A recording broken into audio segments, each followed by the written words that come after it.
wish to apologize for this technical glitch. We're sorry and thanks for staying with us. I want again to wish you all good evening. Welcome to this evening's edition of Untitled. We give God praises for sparing us the worst of the impact of Hurricane Elsa, which affected parts of the Lesser Antilles on Friday. Our friends in Barbados and St. Lucia, who bore the brunt of the winds, are in our thoughts, and we pray for speedy recovery for all those affected in these islands. I commend the efforts of those who sprang into action to ensure our country's readiness for possible impact. The National Emergency Planning Organization, NEPO, the Office of Disaster Management, and the Met Office were on top of the developments. We thank God for His mercies and continue to lift our voices in prayer as we seek His protection through this hurricane season and beyond. On today's program, I will focus exclusively on the fiscal responsibility framework due to be brought before the Parliament soon. On Monday, June 28th, I took the decision to withdraw the bill from the consideration in the Parliament to allow for more time to consult with the relevant stakeholders. The fiscal responsibility framework was designed to ensure that the fiscal and financial affairs of the government are conducted in a transparent manner with full and timely disclosure, and that debt is reduced and maintained at a prudent and sustainable level. I reiterate that our intention was never to undermine the ability of the public servants to negotiate for fair wage increases.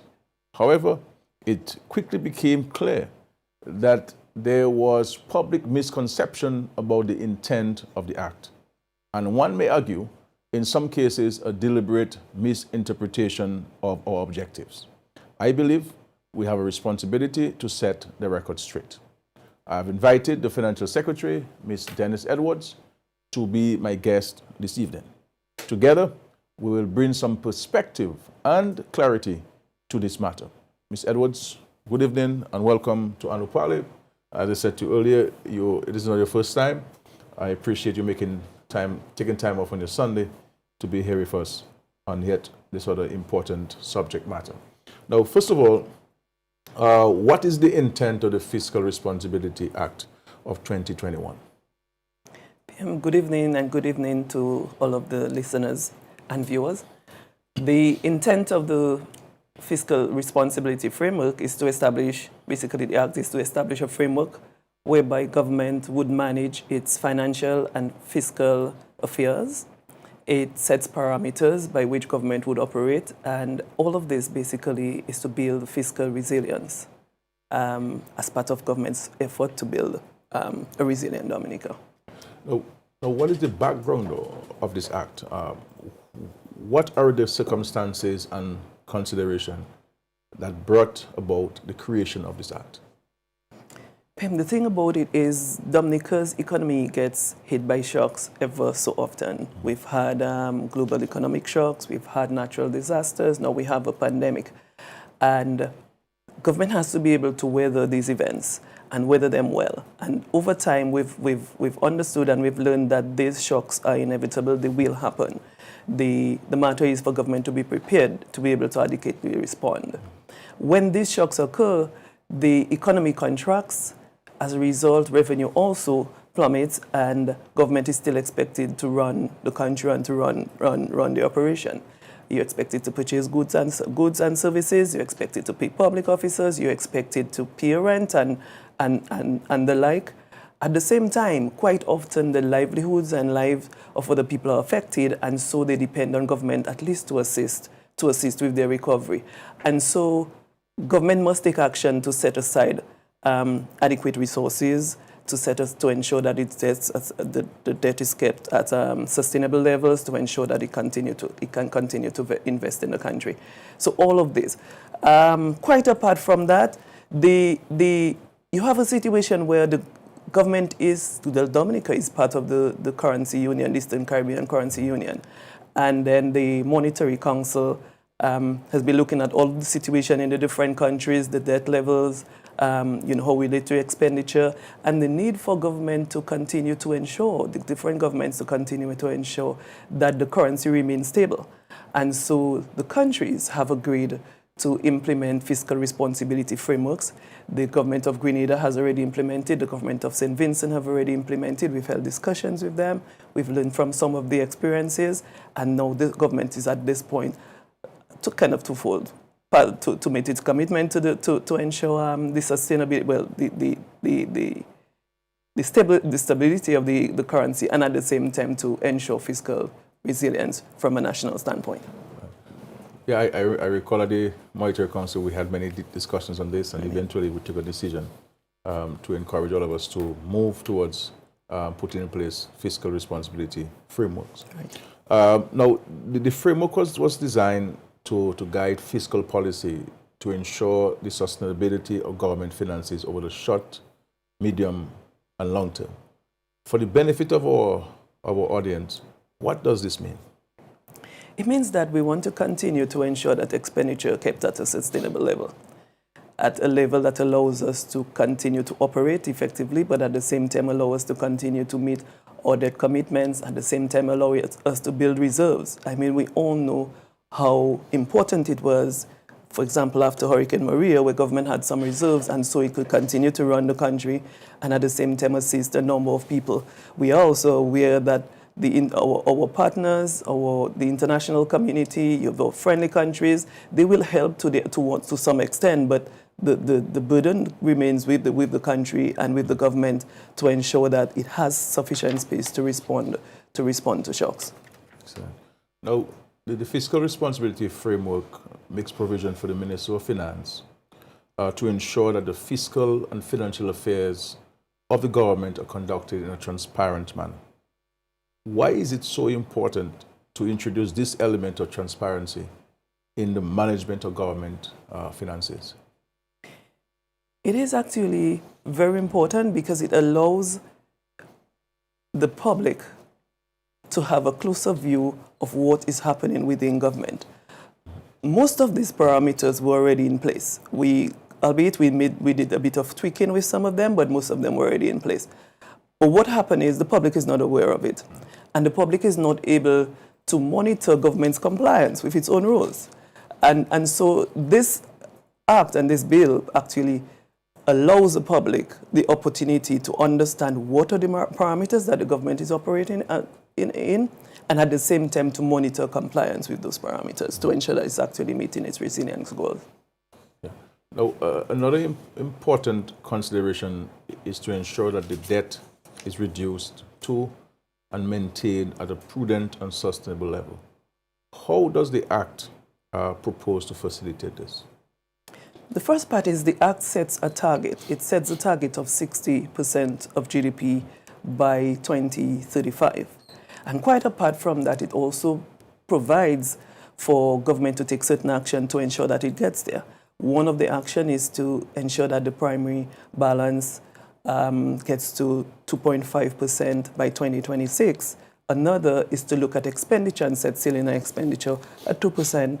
That's total recurrent expenditure, I should say.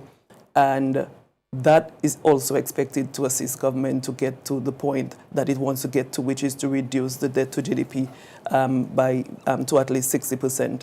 At a maximum, I should say 60%. Quite apart from that, PM, government is implementing a number of measures to ensure that it continues to grow the economy and grow the economy in a sustainable manner. We had recently the signing of the agreement for the development of the airport. We have invested in the digital economy, and this program is actually being rolled out as we speak. We have the geothermal that's actually taking place and has been gaining traction as well. And others, we've supported the private sector with new investments, for example, the 5-star hotels, and all of these are expected to create temporary and sustainable jobs, at the same time grow the economy, at the same time help the sustainability of the economy, and hopefully we'll get some additional revenue as a result. Sure.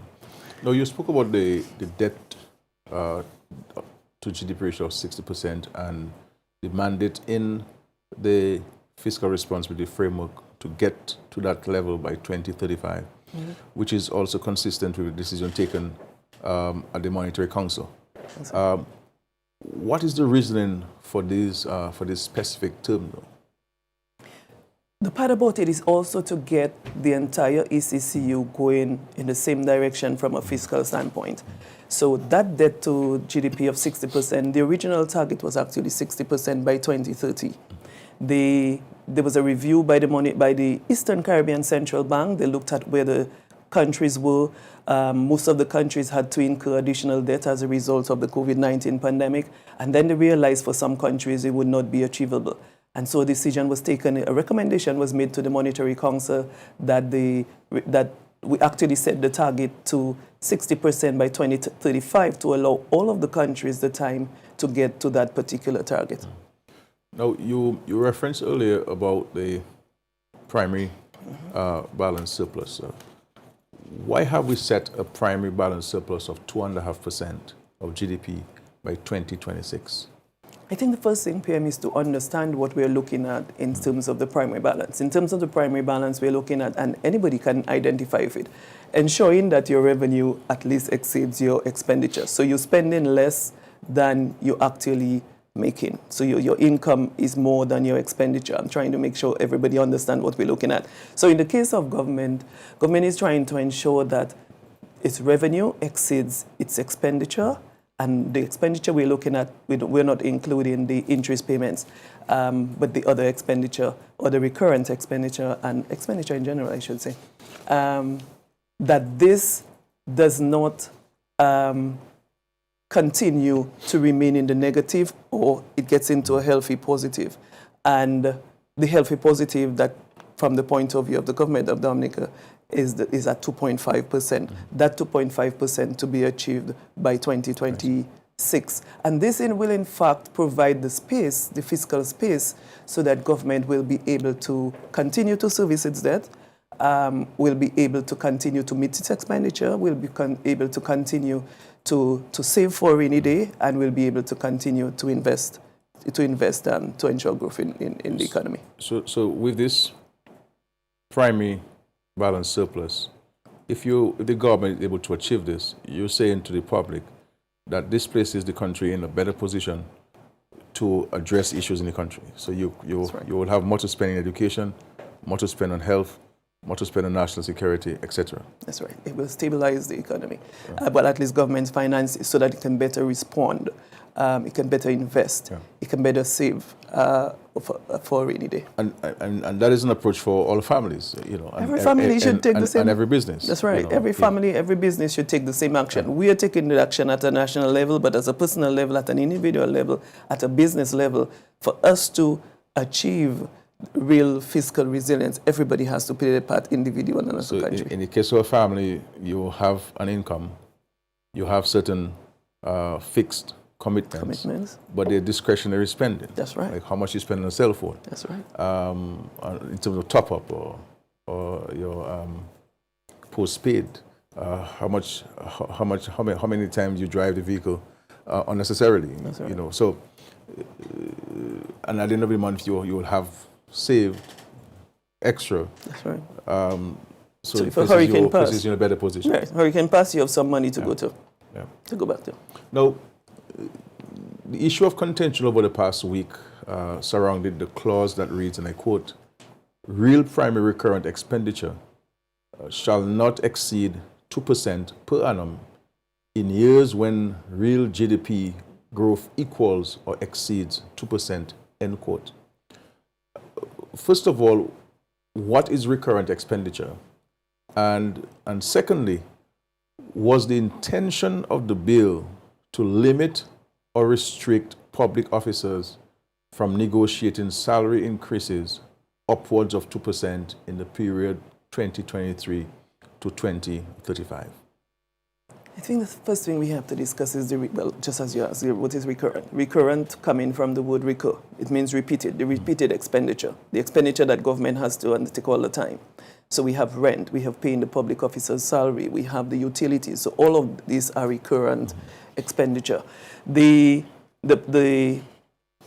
part about the bill, I believe, PM, is really a misinterpretation of the proposal. The bill looks to all of government recurrent expenditure. looking specifically at salaries. And if we just look at what the bill is referring to, and just permit me to go back to it, under clause 9 of the bill, the minister shall take appropriate measures to ensure that, and I'm going to go to see which is the applicable one, subject to subsection 2, and subsection 2 refers to where the debt to GDP is above 60%. So a number of these parameters are set when the debt is at a particular level, and the target for us is 60% of GDP. So once the debt continues to remain above that part. So once the debt continues to remain above 60%, and that period, based on the period is there because it again goes with the target that was agreed to by the currency union from 2023 to 2035, the rate of growth of real primary recurrent expenditure shall not exceed 2% per annum in years when real GDP growth equals or exceeds 2%, but will be no more than 1% when real GDP growth is less than 2%. And this particular provision speaks specifically to the recurrent expenditure as a total package. It does not speak to public officers' salary and limiting public officers to a salary increase of 2% or less than 2%. Under the current conditions, public officers can receive salary increases of more than 5%. And I'm going to use this year as an example. There was a concerted effort within the Ministry of Finance and led by UPM to reduce the recurrent expenditure. We continued with the public sector investment program and expenditure, but at the same time, we understood that our inflows, our revenue, we would have been having less with the contraction taking place in the economy. And so a concerted effort was made up to end of May. We had reduced recurrent expenditure, total recurrent expenditure by 15%. And bearing in mind that the economy itself contracted by 11%. So up to June, we will have the final figures. Hopefully, that we will release during the budget address. But we just imagine we were able to cut recurrent expenditure by 15% as a result of the reduction in basically the decline in the economy by 11%, and as a result the decline in all recurrent revenue. And this did not impact on anybody's salary. As a matter of fact, PM, we were able to pay public officers 1.25% increase, while we were able, so the 1.25% increase is actually included in that 15% reduction. So our expenditures turned out to be much less than we had over in 2019, 2020, and we were still able to pay public officers a 1.25% increase. So it basically tells you that this particular provision does not prevent public officers from getting a decent salary increase. Yeah.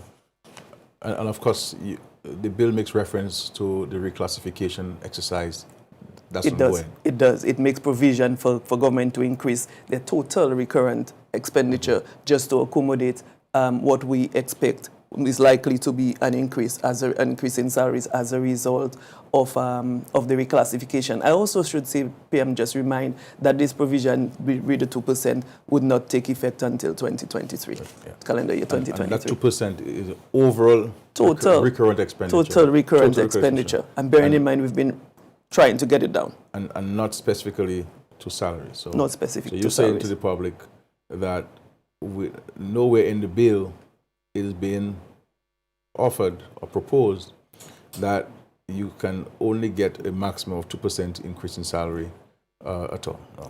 I have read the bill. I've been integrally involved in this bill, and I know whether we say that you can get a maximum. And this year, what happened this year actually proves to the public officers and assures them that whereas government was able, we didn't increase by 2%, we reduced by up to May 15%, and they were still able to get a 1.25% increase. This does not affect the level of increase that they get. Now, another clause seeks to empower the Minister for Finance to make appropriate measures, or to take appropriate measures to ensure that the ratio of expenditure on the wage bill does not exceed 11.25% of GDP. What does this mean? So this is the actual part of the bill that speaks to the wage bill. Wage bill. The 11.25%. That 11.25% PM is not new. It's an 11.25% that basically government has been using since 2003. So when we had the program with the IMF. And that is really to ensure that government is not going to use all of its recurrent expenditure to pay salaries, and then it's not able to pay for the procurement of goods and services, or the goods and services, or the services. And so you have this parameter set. When we looked at it, government has continued to remain within, well, short of it for the most part.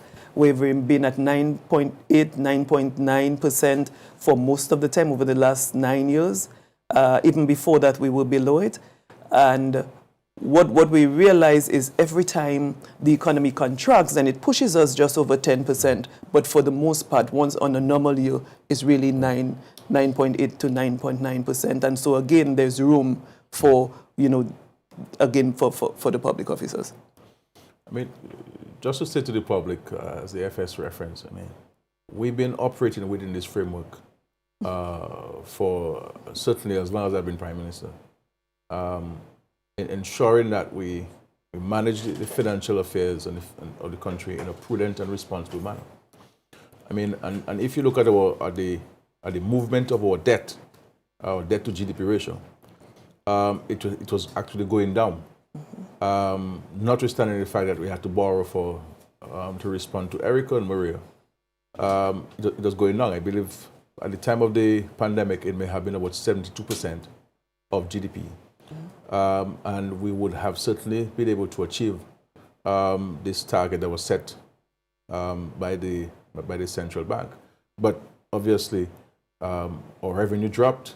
We had to borrow to respond to the pandemic to ensure that we could underwrite the cost of the management of COVID-19, and also to provide support to small businesses, to farmers, to the bus drivers, income support, support to the private sector, and all these things, and so on. So we've been operating like this for a very long time. Okay, now, before you continue, I also have to make the point that sure. What we looked at over the last 9 years, the wage bill has actually increased by 15%. But that 9.8 to 9.9 ratio has still continued. And so it just tells that, we'll have sufficient room. Yeah. Now, the Act makes provisions for a fiscal responsibility committee. Who would chair this committee, and what would be the functions of such a committee? It's a committee that would be appointed by the minister after receiving the approval of cabinet, comprising 3 to 5 people. What is expected is that the committee would review government's compliance with the parameters which have been set through the bill, through what would be the act, and that committee would be in a position to report back to the public, not through them, but through you to Parliament, where it would be laid, the report would be laid.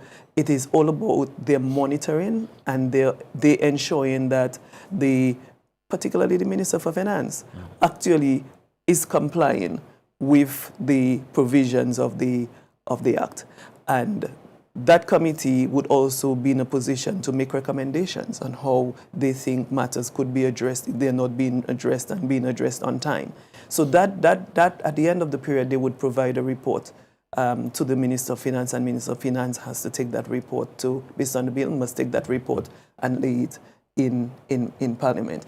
I must also say one of the things we didn't mention, PM, earlier is that the way the Act is set up, the way the bill is set up, it makes provision, there's an escape clause.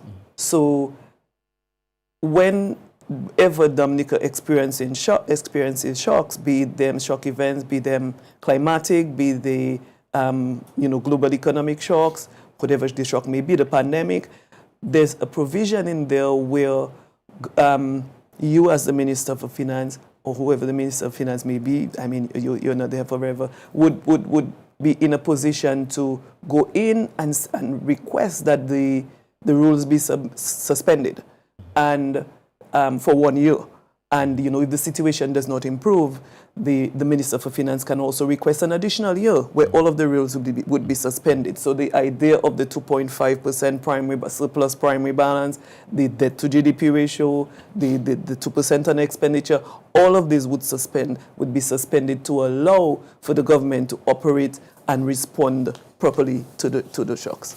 Sure. Thank you very much, FS. I think we've come to the end of our questions, but any additional points you want to raise with the public in respect to the bill? Draw your attention? I could speak a little more about this particular committee, because one of the ideas is to have people who are adequately qualified and experienced, say in law, in economics, in accounting, in finance, in public service administration, and so on, to have competent people review what is taking place, using basically data from the Ministry of Finance, data basically government's data, and to be exposed to it and to be able to adequately respond to the public.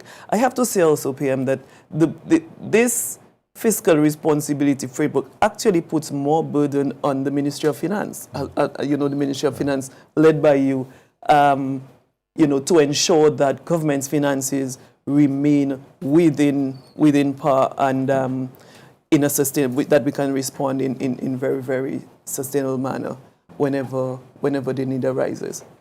Yeah, thank you very much, FS. I can tell the public that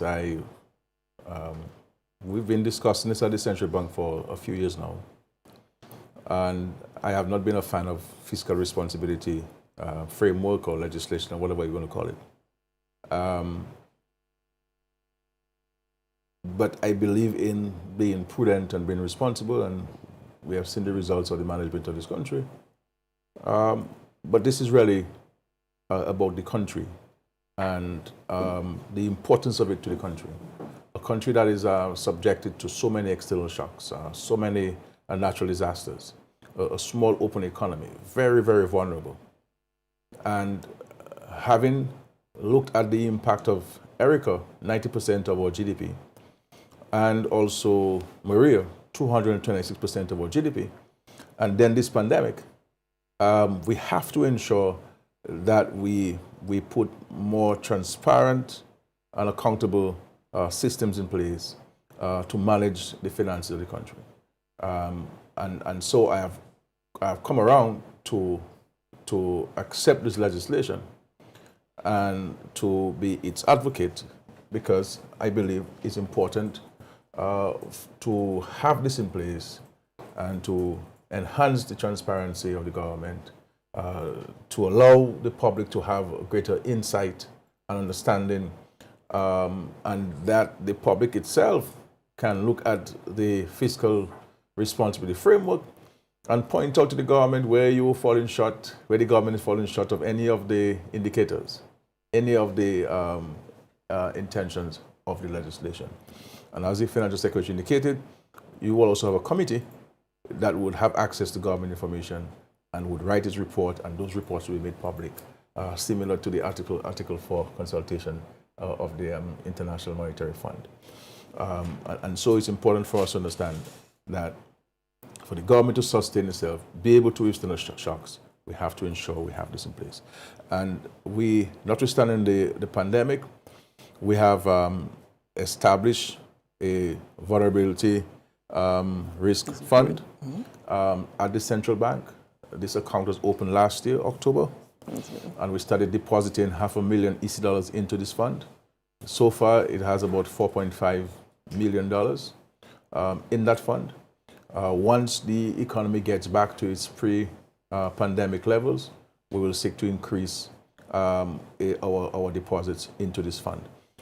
These things will come in very handy during a natural shock, a shock or a natural disaster, so that we can provide to the citizens. Now, people may say, FS, why now when things are so hard? Now, the legislation itself anticipates events like this. That's right. Or natural disaster. That's right. External shock. That's right. And it allows the government now to suspend That's right. the rule, the framework in the first instance for 1 year. That's right. You want to speak about the question that people are asking? When things are more difficult, why is the Minister of Finance bringing this to Parliament? The interesting thing about it is, PM, although we're taking it to Parliament at this point in time, you will observe that the targets are really set out. So one of the targets, the 2%, is really from 2023. The other is from 2026. The debt to GDP is 2035. So you want to give yourself sufficient time to get to these targets. We're expecting next year we will have some growth. That's the projection from the point of view of the IMF, that we will have some growth. We want to make sure that we start putting systems in place to be able to meet those targets. The thing is, we do not know when next we will have an event. After we came from Maria, we thought we would have had enough time to build back. Yes, we built back, and we felt really, really good in 2019. We just didn't realize that we would have been back down in 2020. And so if only we could know in advance when the next shock would come, then we would say, let us leave it until after. But the thing is, we have to take some measures at some point in time to be able to ensure that whenever the next shock comes, like you just made mention of the vulnerability fund, then we have the matter with CRIF as well, with the insurance that we normally subscribe to. We have also looked at that to ensure that we are, how would I say it, insured even a little more, just to ensure that if something would happen, particularly this year, we just had the tropical storm and turning quickly into a hurricane. It could have been approaching Dominica. It could have been coming to us. We're in the middle of a pandemic. Then what happened? What will happen? Government will have to take some additional debt based on the extent of the shock. Are we prepared to implement some new taxes? Are we as residents and as citizens prepared to pay some more taxes? As I've seen with you, PM, you're not a tax person. I am the tax person. You're not a tax person. So if we're not going to be taxing, then we have to find some way to be able to create that space so that we will have sufficient in case of a rainy day. And maybe at this point in time, it may be difficult for us to see it, but it definitely shows up when the country is in need. Sure. Well, I can tell you I'm not an income tax person. That's right. I know that. I believe we give a lot of people. This is the proceeds of one's labor, and therefore the person should be given his full wage. But the reality in our country is that we have to find revenue somewhere to meet the needs of the society, and therefore we all have to chip in to make a contribution. I want to thank all of you and just to say that as we have made very clear throughout the discussion, the main objective of the Fiscal Responsibility Act is to keep government expenditure in check, to keep public spending at a manageable level, and to remain within our debt threshold, which will now allow us to be better able to provide for our citizens, improve healthcare, improve education, more investments in road management, road maintenance and security, etc., housing, support to small businesses. And let's just say, though, even with the adjustments that we spoke about and that we will make to more responsibly manage public finances, increases in public officers' salaries are accounted for and expected. So this fiscal responsibility framework will not impact on the salary negotiations between the government and the public service unions. For example, the reclassification of the public service is ongoing. Caricom is assisting us to assess the organizational structure of the various ministries and undertake an evaluation of salaries and compensation for public officers. When this is complete and the recommendations are implemented, we will see increases in public officers' salaries. That is an expectation. We have also completed a review of positions within the teaching service. And in the teaching service, we have the principal, We'll have 2 deputy principals. We'll have 2 assistant deputy principals. Those of you who are heads of department, this will now be a position recognized by the Public Service Commission. You will have senior graduate teacher, senior qualified teacher. You'll have guidance counselors at the schools. All of these positions will be recognized. As it is now with a deputy principal in our schools, this is normally a friend of the principal, but it's not recognized by the Public Service Commission. Therefore, the person doesn't have an instrument to say, I am the deputy principal. It's just the principal calling the person and say, well, you're the deputy principal today. And in many cases, if that person happen to have a difficulty with the principal, then the person is removed next morning, and so with these new positions within the teaching service, we are expected to see an overall $1 million increase in the wage bill annually for the teaching service. And just this past week, for example, we also passed the Hospital Authority Act for the creation of the new management structure to manage the affairs of all the hospitals on island. It brings with it the possibility of a new salary structure for the hospital employees. And the act will not prevent this from happening. The salaries of public officers have, therefore, never been under threat. Never been under threat. And as public officers know, in the most difficult of times, whether it's after Erica, after Maria, or this pandemic, you have always gotten your salaries on time, and we've always paid you. As a matter of fact, in September or October of 2017, we paid you the double bubble, when all of you public officers did not expect it. But we felt as a government that, notwithstanding we were impacted by the hurricane, people needed the cash more than ever, at that point in time. And we took a deliberate decision to provide you with the double bubble. And this did not impact us at all. And as I said earlier, we will press forward with discussions and make the necessary amendments after hearing from the various stakeholders. As we move forward with this process, we will update you accordingly. So let us inform ourselves, let us educate ourselves. There's nothing untoward in this framework. This is for the benefit of all of us. And I believe, as I've said publicly or otherwise, that all government-owned statutory entities, companies, individual businesses, families, individuals, you need to adapt and adopt some of the